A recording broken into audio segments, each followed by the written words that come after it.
Welcome to BC study circle.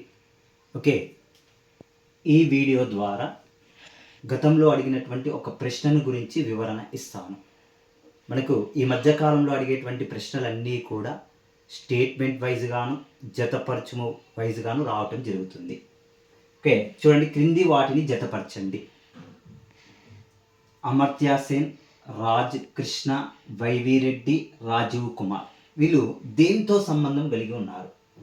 చూడండి, 14వ విత్త సంఘం అంటే ఏదో అనుకునేరండి, ఆర్థిక సంఘము.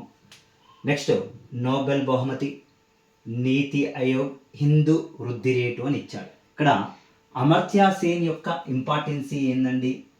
భారతదేశంలో అర్థశాస్త్రంలో 1998వ సంవత్సరంలో నోబెల్ బహుమతి వచ్చింది. మొట్టమొదటిసారిగా నోబెల్ బహుమతి వచ్చినటువంటి ఆర్థికవేత్తగా చెప్పవచ్చు.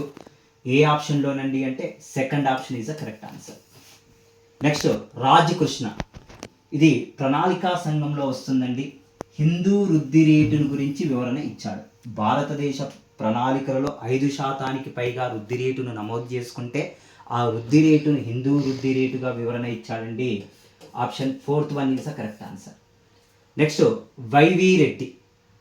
ఓకే, వైవి రెడ్డి మనకు ఎక్కడెక్కడ వస్తాడండి? వైవి రెడ్డి ఆర్బీఐ మాజీ గవర్నర్గా చేశాడు, ఆర్థిక సంఘం చైర్మన్గా కూడా చేశాడు. ఎన్నవ ఆర్థిక సంఘం అండి అంటే 14వ ఆర్థిక సంఘం. ప్రస్తుతానికి కొనసాగుతున్నటువంటి ఆర్థిక సంఘం 16వ ఆర్థిక సంఘం. 16వ ఆర్థిక సంఘానికి చైర్మన్ అరవింద్ పనాగారియా. అదేవిధంగా రాజీవ్ కుమార్, ఇతడు కూడా నీతి ఆయోగ్ యొక్క మాజీ వైస్ చైర్మన్గా ఉపాధ్యక్షుడిగా చేయటం జరిగిందండి.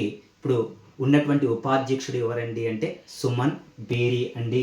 ఇక్కడ కనుక చూసుకున్నట్లయితే ఆప్షన్స్ కనుక చూసుకున్నట్లయితే మనకు 2, 4, 1, 3 రావాలి. ఏకు 2 రావాలండి, బికు 4 కావాలి, సికు 1 కావాలి, డికు 3. Third one is the correct answer.